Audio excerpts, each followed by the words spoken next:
현장 취재 파일. 네, 현장 취재 파일입니다. 조금 전에 간추린 뉴스에서 김정아 기자의 리포트로 들으셨는데 오늘 대통령실이 대응하는 건 허위사실에 대한 유포, 허위사실 유포에 대한 대응은 당연하다 이런 입장인데요. 한 걸음 더 들어가 보도록 하겠습니다. 도와주실 분 모셨습니다. 가톨릭평화방송 보도국의 맹형균 기자입니다. 어서 오십시오. 네, 안녕하세요. 네. 첫 번째 주제 한번 들어보겠습니다. 네. 대통령실 왜 김건희 여사 대신 김의겸 의원을 고발했을까요? 왜 그랬을까요? 네. 당사자가 아닌 사람이 하는 게 고발인데 맞습니다. 네, 예. 당사자가 고소하기는 어려웠다. 뭐 이런 건데요. 그러니까 제3자가 문제를 제기한 건데 네. 그러니까 대통령을 향한 비방이나 어떤 가짜뉴스 같은 경우에는 대통령 비서실에서 법률적인 지원을 하는 거는 되게 당연해 보이잖아요. 네. 근데 이번에는 대통령의 가족의 사적 이익을 법률적으로 지원하는 게 맞느냐 이런 지적이 나온 겁니다. 특히 어제 참여연대가 이 김 여사 개인에게 제기된 과거 의혹에 대해서 대통령을 보좌하는 공직자든 공적 자원을 동원했다면 그 적절성에 의문이 제기된다라고 밝힌 겁니다. 그러니까 대통령실 법률비서관실에서 고발장을 제출한 거거든요. 네. 그래서 이제 이게 적절한지 따져 물은 거고요. 그리고 참여연대는 법률적 근거가 있으면 제시를 해라. 그리고 법률비서관실의 업무 분장에 관한 훈령이나 세칙을 공개해달라. 이 같은 정보 공개 청구도 함께 했습니다. 그러니까 이 문제는 대통령 부인이 공인으로서의 성격이 있으니까 공적 활동을 진행하다가 생긴 문제라면 대통령실의 보좌를 받거나 하는 게 맞는데 예. 이거는 대통령 취임 이전의 문제고 맞습니다. 사적 비리에 대한 의혹이기 예. 때문에 다르다 이런 거네요. 예. 대통령실 입장은요? 그러니까 대통령과 그 가족에 대한 허위사실 유포 역시 국격을 떨어뜨리는 행위다라는 점을 들었고요. 그러니까 대통령 부인의 사적 이익을 위한 게 아니라 이런 의혹 제기가 우리나라의 국격을 떨어뜨린다. 또 국정 동력을 약화시킨다. 이런 공익적인 측면이 있다. 이렇게 설명을 했는데요. 네. 그래서 이제 대통령 비서실에서 대응하게 된 거다라면서 문재인 전 대통령의 부인인 김정숙 여사의 사례를 들었어요. 그러니까 타지마을 단독 방문 그리고 경호원 개인 수영 강습 등에 대해서 언론에 비판이 있었을 때 대통령 비서실과 경호처가 정정 보도를 청구했고 법적 조치를 취한 바가 있었다라고 설명을 했는데 여기서 이제 참여연대와 대통령실의 입장이 좀 명확히 갈리는 게 김정숙 여사 의혹 같은 경우에는 대통령 재임 기간에 발생한 일이었잖아요. 네네. 그렇기 때문에 뭐 잘못된 사실에 대해서 바로잡을 수 있는 그게 있었다는 거고 반면 김건희 여사 주가 조작 의혹은 대통령이 되기 훨씬 전에 있었던 일입니다. 그렇기 때문에 참여연대는 대통령 가족의 사적 이익을 위한 게 아니냐라고 지적을 한 겁니다. 하지만 대통령실은 현재 대통령의 부인이기 때문에 무분별한 의혹 제기는 국익에 반한다 이런 설명을 내놨고요. 특히 그런 얘기를 하기도 했어요. 대통령 배우자가 되기 전에는 어느 누구도 이 사건에 대해서 피해 신고를 하거나 의혹조차 제기된 적이 없었다라고 했거든요. 그렇기 때문에 지금 대통령실은 이번 의혹 제기가 정치적인 의도가 있다. 그리고 그런 의혹 제기에 대해서 대통령과 가족이 일일이 직접 대응하는 건 국정이 마비되고 또 국민에게 그 피해가 돌아갈 것이기 때문에 나설 수밖에 없었다라는 설명을 내놨습니다. 근데 도이치모터스 주가 조작 사건에 대해서 대통령 취임 전에 누구도 문제 제기 안 했다는 건 사실관계가 좀 다른데요. 재판이 진행 중이니까요. 네네. 예. 그리고 대선에서도 쟁점이 됐고요. 예. 그리고 또 이 명예훼손이었잖아요. 네. 그거는 이제 그 당사자가 처벌할 의지가 있어야지 그 성립이 되는 거지 않습니까? 네. 그렇게 따지면 당사자인 김건희 여사가 고발을 얘기했었나? 고발을 지시했나? 라는 의혹도 좀 따져볼 수 있을 것 같습니다. 추후에. 그렇죠. 예. 이제 주관적인 감정을 가지고 예. 상대방을 처벌하자니까 하여튼 근데 정권을 생각하더라도 의혹이 제기되면 털고 가야지 그게 국격을 훼손한다라는 논리로 방어만 하는 것은 이게 온당한 일인가 싶기도 예. 합니다. 네, 하여튼 다음 주제는 뭔가요? 네, 두 번째 주제도 함께 들어보겠습니다. UAE 순방 후속 조치 300억 달러 투자 임기 내에 가능할까요? 그렇죠. MOU를 맺었죠. 예. 네, 40조 원. 그리고 네. 길거리 보면 뭐 현수막도 많이 붙어 있었습니다. 네. 그러니까 어제 대통령실에서 임기 내에 300억 달러 투자를 모두 유치하겠다라는 발언을 내놨어요. 이제 어제 UAE 투자 유치 후속 조치 점검 회의가 윤석열 대통령 주재로 열렸거든요. 네. 최상목 경제수석으로부터 관련 설명을 좀 들었는데 임기 내에 모두 투자될 수 있도록 추진하겠다는 의지를 나타냈고요. 다만 조건이 하나 붙은 게 투자 속도는 어떤 약정 기간보다는 우리 측에서 얼마나 혁신적인 그런 투자 기회를 UAE에 제공할 것인지에 달려 있다라는 설명을 덧붙이기도 했습니다. 그 어제 그랬나요? 윤석열 대통령 오히려 투자 규모가 늘어날 거다. 뭐 예, 이렇게 맞습니다. 자신감을 보이기도 했는데요. 예. 그건 가능할까요? 그러니까 이 노력은 하고 있는데 지금 이 순방 성과에 대한 어떤 국민의 어떤 지지를 기대하기도 전에 UAE의 적은 이란이다라는 네네. 발언 때문에 많이 묻히지 않았습니까? 그렇죠. 그래서 그런 조급함이 좀 느껴지기도 합니다, 사실. 예. 그래서 더 의욕적인 메시지가 대통령실에서 나오는 거라고 좀 해석이 되고요. 다만 사례는 있습니다. 영국과 프랑스의 경우 신기술과 에너지 분야에서 먼저 투자를 유치했었거든요. 여기에다가 영국은 바이오와 인프라 분야, 그리고 프랑스는 반도체, 우주 등을 추가해서 투자를 받은 사례가 있긴 합니다. 그러니까 UAE와의 협의가 영국, 프랑스 사례에 준해서 될 거다라는 시각이 좀 많이 있거든요. 그런 면에서 보면은 기회가 전혀 없는 건 아니다.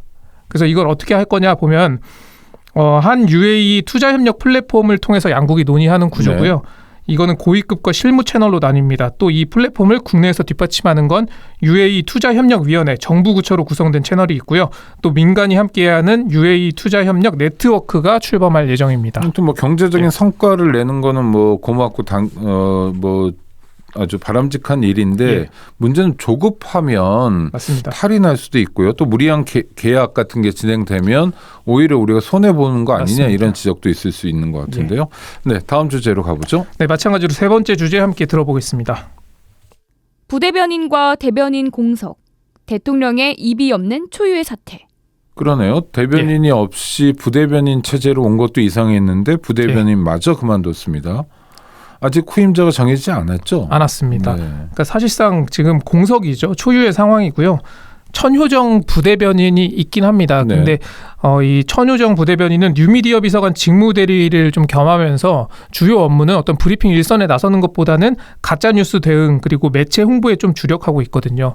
그리고 뭐 대통령실 그 대변인실에 행정관들이 있습니다만 사실상 김은혜 홍보수석이 지금 1인 3역을 하는 거나 마찬가지다 이런 얘기까지 나옵니다. 그런데 이제 사태 이후로 보면은 해외 순방 일정이 좀 유출됐기 때문이다라는 걸로 많이 알려져 언론 보도는 있죠. 그랬죠. 예. 네. 뭐 이게 중대한 사안이긴 하죠. 근데 그거를 비서관급이 아닌 그 아래 급의 이제 부대변인이 책임지는 게 맞는가라는 의문이 일단 제기되고요. 물론 이 대변인이 공석이었던 만큼 이재명 전 부대변인이 대변인의 역할을 해온 건 맞습니다. 그래도 예컨대 이태원 참사의 경우 그 이상민 장관을 경질해야 한다 이런 목소리가 높았잖아요. 네. 그때 이제 윤석열 대통령은 책임은 책임이 있는 사람에게 물어야 한다라고 했었고요. 막연하게 책임지는 건 있을 수 없는 얘기라고 했었습니다. 근데 이번에는 사표를 좀 바르고 수리하는 모습을 보였습니다. 사표를 수리하는 건 형식이고 실제로는 뭐 이렇게 좀 나가야 되는 거 아니냐 이런 분위기가 조성되는 거죠. 맞습니다. 근데 사실상 이재명 부대변인이 기자 출신으로 상당히 뭐 잘 하는 것 같고 뭐 이런 느낌이었는데 다른 이유는 없나요? 그러니까 뭐 기자들 사이에서도 평가가 나쁘진 않았어요. 물론 네네. 기자들과 관계가 항상 좋았던 것도 아니고 네네. 뭐 날선 뭐 대응을 그렇죠. 내놓기도 MBC하고 하고 악의적이라는 거 뭐 이거 정리하기도 했던 분이죠. 맞습니다. 네. 예. 그런데 뭐 여러 설이 있는데 뭐 공식적으로 확인된 건 아니라서요. 근데 뭐 일부 백브리핑에서의 발언이 대통령의 뜻과 좀 달랐다. 네. 뭐 이런 부분에서 대통령이 불편함을 느꼈다라는 얘기를 좀 들은 바가 있고요.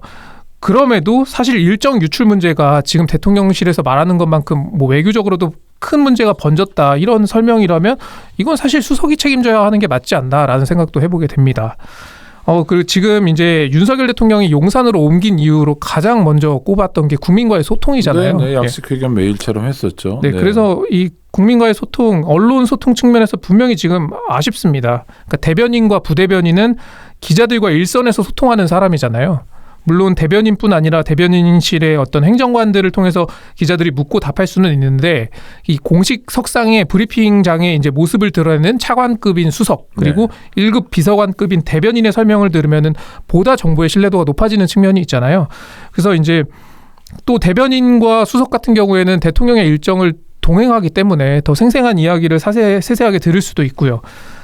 그리고 지금은 또 약식 회견도 중단된 상태고 신년 기자회견도 안 했고 그러니까 이래서 좀 부대변인의 좀 경질이 더 아쉽게 좀 느껴지는 대목입니다. 어떻게 보면은 좀 잔혹하기까지 하다라는 생각도 그래요? 했는데, 그러니까 일정 유출 때문인 것처럼 좀 얘기가 나와서 일정을 유출해서 경질된 부대변인이라는 꼬리표가 있으면 어떤 해당 경력을 통해서 다른 자리를 찾기가 또 쉽지가 않겠죠. 어쨌거나 이 전 부대변인은 정권 초기에 좀 어수선한 상황을 수습하기 위해서 굉장히 노력한 사람인데 그런 사람을 이렇게 내친다? 이것도 사실 좀 석연치가 않습니다. 그러니까요. 뭔가 우리가 모르는 문제, 공식적으로 발표된 문제 말고 있는 것 같은데 나중에라도 뭐 시간이 있으면 알려질 텐데 하여튼 대변인, 부대변인이 둘 다 없는 상태는 이례적이네요. 맞습니다. 아무리 작은 정당이든 대변인 제도를 유지하면서 국민과 소통하기 마련인데 그러면 이전에 어땠는지 한번 볼까요? 문재인 정부 때는 어땠습니까? 그러니까 이게 대변인이 공석이게 되면서 좀 역할이 많이 섞인 측면이 있어요. 사실 문재인 정부 때는 대변인은 대통령의 일정 그리고 국정 전반에 대한 사안을 브리핑을 했고요. 네. 부대변인 같은 경우에는 어떤 여사의 일정 또는 대통령 소속 위원회 등의 일정 등을 소화를 했습니다. 그러니까 업무가 또 명확하게 나눠져 있었으니까 기자들의 질문도 이 분야는 누구에게 물으면 되겠구나라는 게 딱 정리가 돼서 이런 점이 좀 확실했던 측면이 있었는데 그리고 그 대변인 역할을 하는 분들이 여럿이지 않습니까? 뭐 연설 비서관도 있었고 그렇죠. 대변인도 있지만 그래서 좀 많은 분들이 활동했던 것 같은 청와대에서 그런 느낌인데요. 네, 계속 말씀 이어주시죠. 네, 지금은 뭐 이부속실도 없고 부속실 산하에서 여사를 또 보좌하고 있는 상황이기 때문에 좀 업무가 상당히 좀 혼재돼 있다라는 느낌이 많이 들어요. 그리고 어떤 여사의 일정에 대한 서면 브리핑도 지금은 기문의 홍보수석 명의로 많이 나오거든요. 그러니까 이 홍보수석실 산하에는 뭐 홍보기획, 해외 홍보, 뭐 대외 협력, 뉴미디어 뭐 이런 식의 여러 조직이 있는데 적임자를 빨리 물색해야 할 텐데 이걸 홍보수석이 분명히 다 할 수는 없거든요. 이런 공백이 좀 빨리 메워져야 할 것으로 보입니다. 보통 그 이전에 청와대들을 보면요. 대통령 대변인을 하고 싶어하는 사람들이 꽤 있었던 것 같아요. 그게 사실 미디어의 시대인데 주목받는 자리 아닙니까? 그래서 특히 정권 초기의 대변인은 너나 없이 하고 싶어 하는 것 같고 딱 눈에 띄죠. MB 정부의 대변인 하면 김은혜 현 수석이 떠오르고 또 뭐 문재인 정부의 대변인 하면 고민정 민주당 의원이 떠오르고 이런 측면들이 있잖아요. 김의겸 대변인도 맞습니다. 있었고요. 박수현 대변인도 있었죠. 네. 그러니까 대변인 자체가 없다는 건 좀 이해가 안 되는데 그런 것에 대해서 좀 뭐랄까 그 대통령실에서는 보완할 생각은 없나요? 뭐 대변인이 없으니까 묻기도 좀 그렇겠네요. 지금. 맞습니다. 지금 적임자를 물색하고 있다라는 얘기를 제가 들었는데 네네. 그게 대변인이 아니라 부대변인을 물색하고 있다라는 얘기도 들었어요. 그래요? 대변인 없이 계속 갈 건가요? 그러니까 이게 정확하진 않지만 그러니까 물색은 하고 있는데 적임자를 찾기가 어려워 보이는 상황을 좀 드러내는 게 아닌가라는 생각이 듭니다. 조금 자연스럽지 않고 좀 이해 안 되는 측면도 있는데요. 하여튼 대통령의 입이 없는 상황입니다. 다만 아쉬운 데서 멈췄으면 좋겠고요. 귀까지 닫아버리지 않았으면 좋겠습니다. 가톨릭 평화방송 보도국의 맹형균 기자와 함께했습니다. 수고하셨습니다. 예, 고맙습니다.